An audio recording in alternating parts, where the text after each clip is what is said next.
King of the Hill was a great show, but a while ago, as I was lazily shopping at a thrift store, I began to notice something wrong with the series.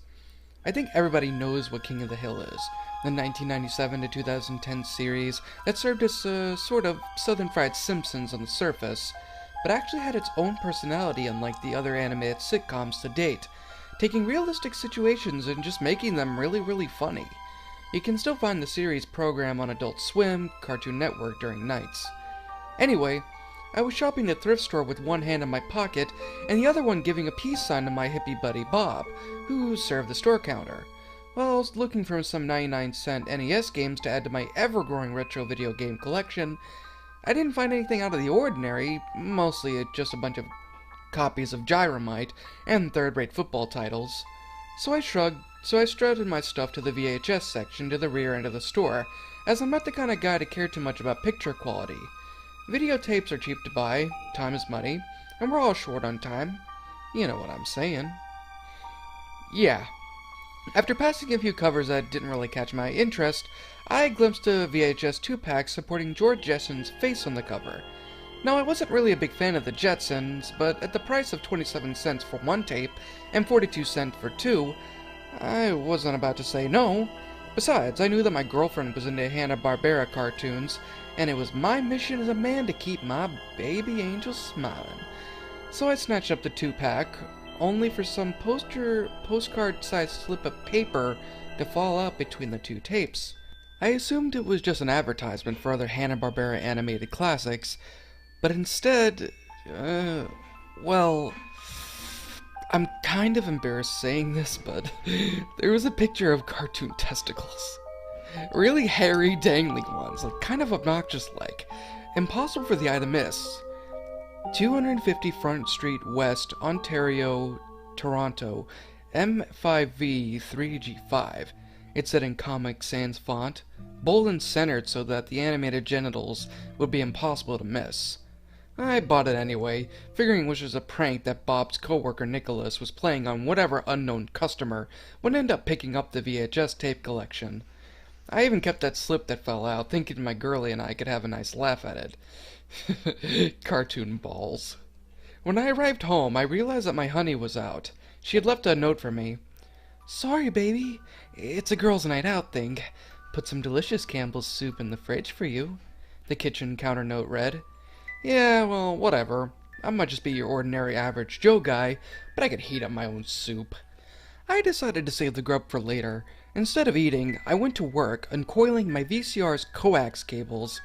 I used to goofily refer to them as coax cables when I was a kid and didn't know any better. And it was VCR all set up time, baby.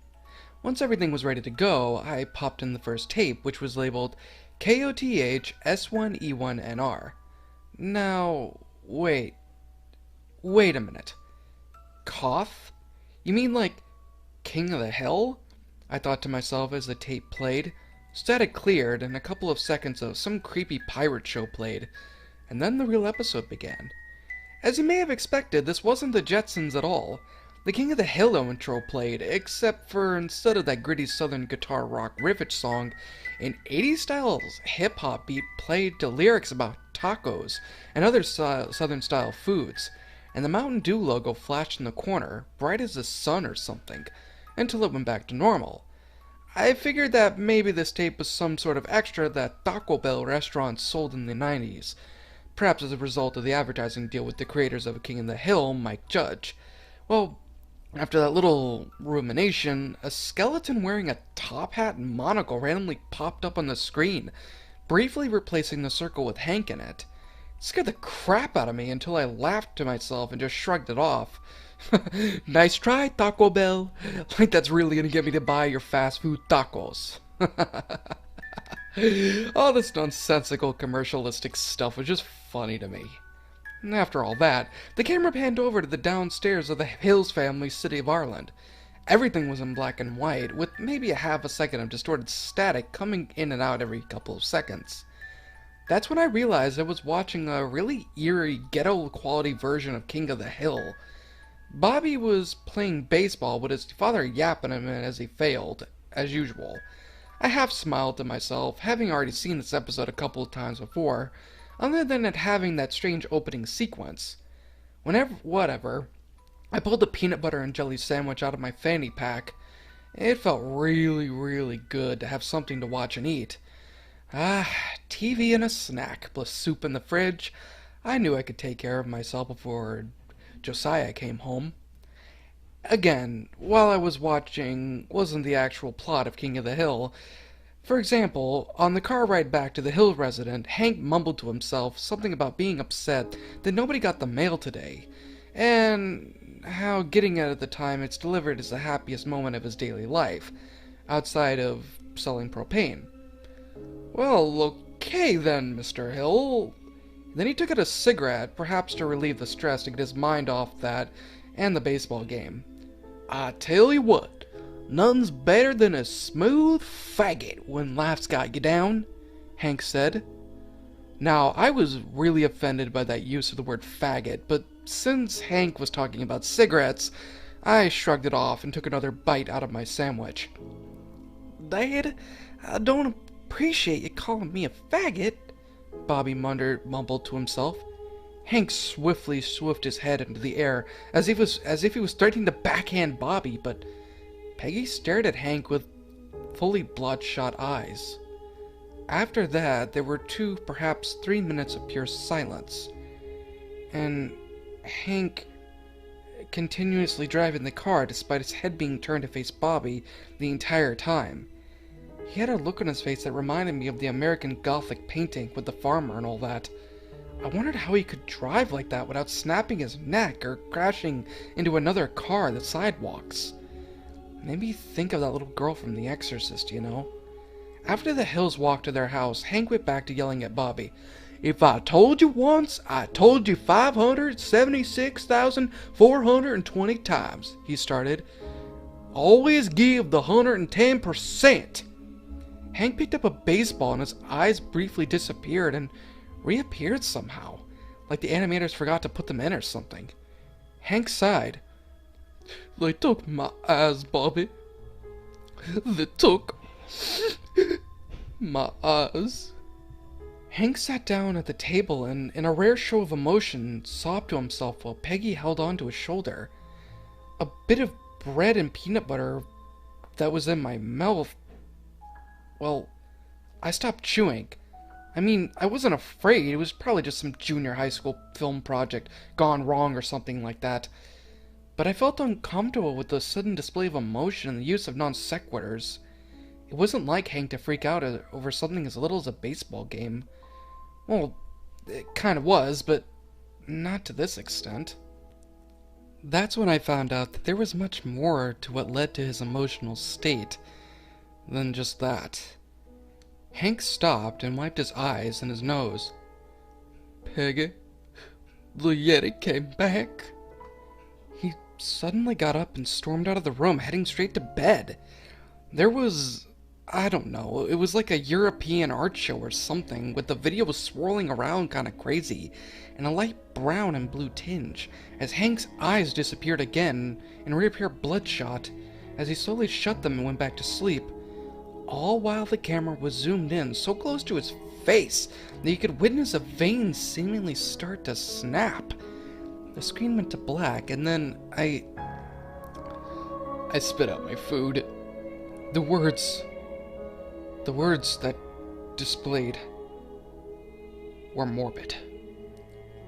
We're on a bus, spiraling straight into the sun. What will you do when you run out of food? Will you come along for this final fateful ride? Please don't hurt yourself. Just go to sleep. I hit the stop button, and I screamed. I laughed maniacally. I screamed one more. Ah! I stepped all over the half-chewed bits and pieces of my sandwich. I unfastened my fanny pack and ran downstairs. Damn it, man. Damn it. I had an anxiety disorder to begin with, but so this... Oh, this was all too much. I exhaled loudly. This is all in your head, Shadow. Your head's not on straight. Only you can fix it. Remember what your therapist said. I said all that to reassure myself, and it worked well enough. I huffed. I puffed. Oh, I exhaled. Oh. I laughed at how silly I was for responding this way to somebody's crude prank. I went back upstairs, and I'd realized that the only way to behave, healthfully or whatever, was to watch the rest of the tape and overcome my ridiculous anxieties. Realize that they're ill-founded, and then I could enjoy life for what it truly was. I put the tape back in, the eerie text fading, and the King of the Hills zoomed back in. The animation, coloring, and so on looked like a typical King of the Hill episode. It was the Hill residence in their living room, it seemed. Peggy went to sit down on the sofa. Some show about a cartoon manatee who loves shoes was on or something. I don't know, I didn't really care. Suddenly there was a loud knock at the door. Peggy got up and answered. A person dressed in a white doctor's outfit appeared.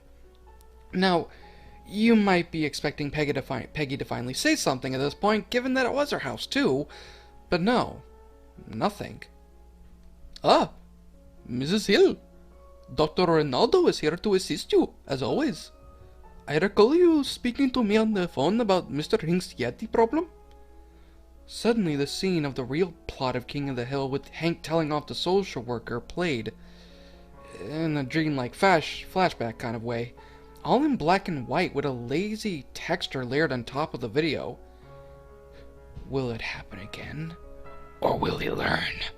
Is he the bus? Or is he the sun? That text again! This time layered on top of the show itself.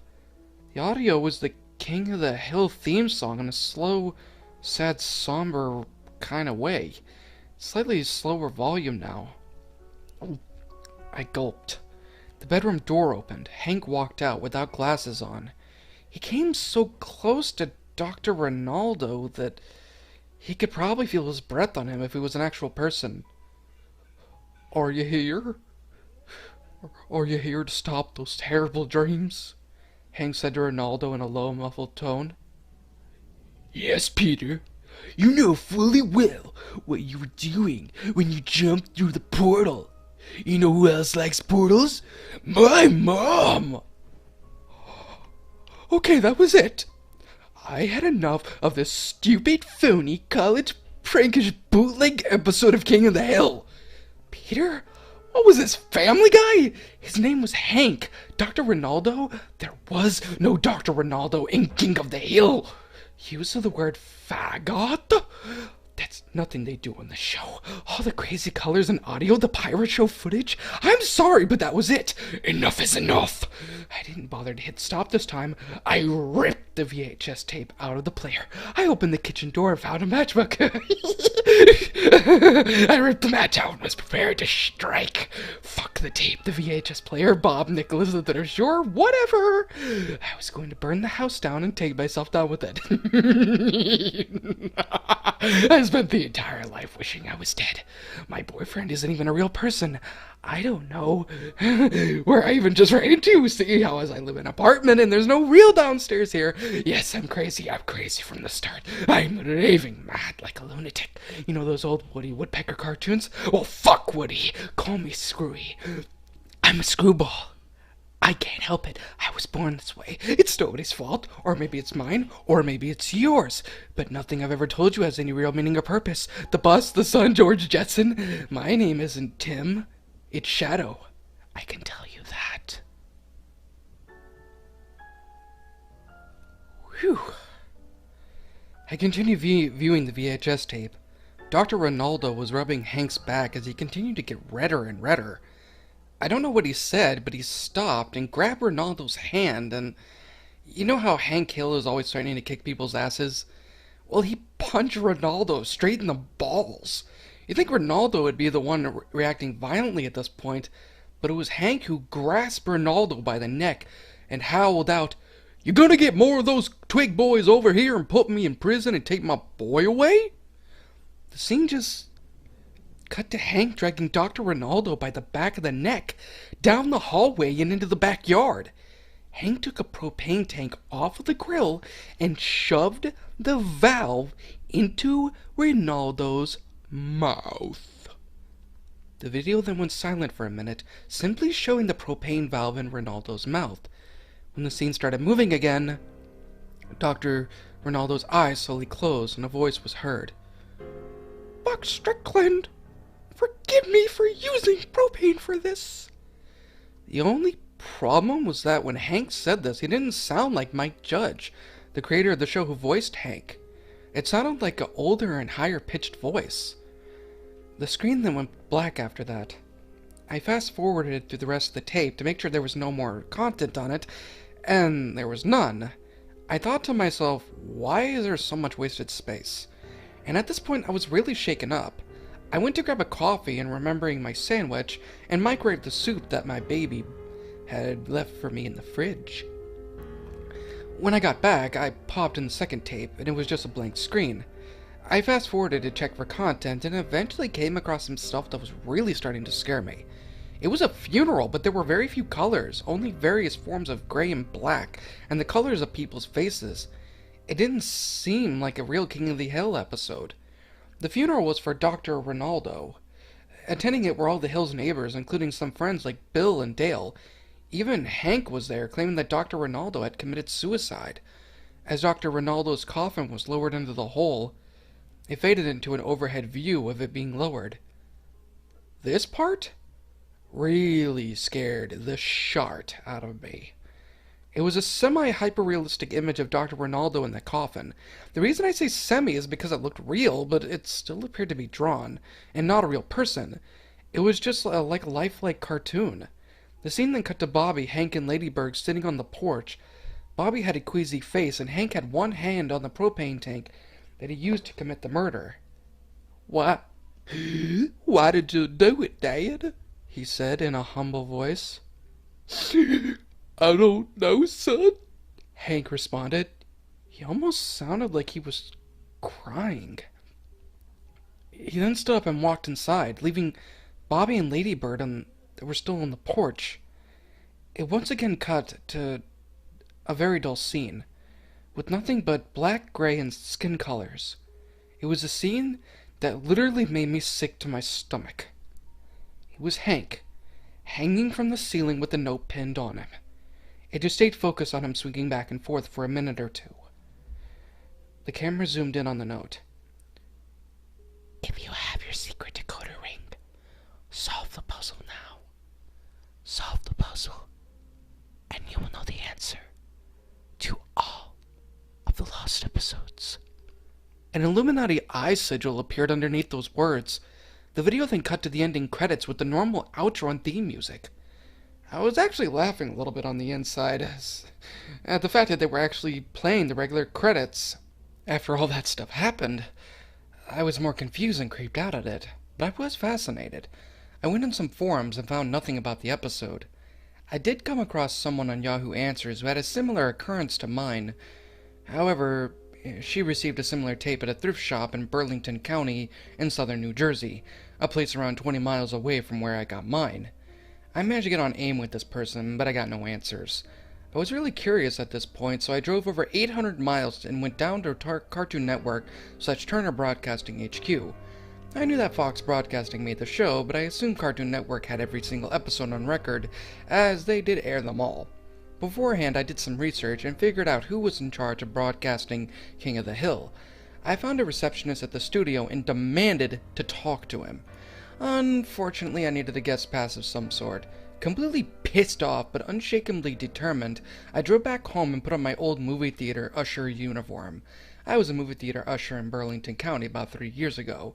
Thinking it would somehow make me look more like an authority figure, I went back, and although it was unlawful, I flashed in my ID with the fake badge on it.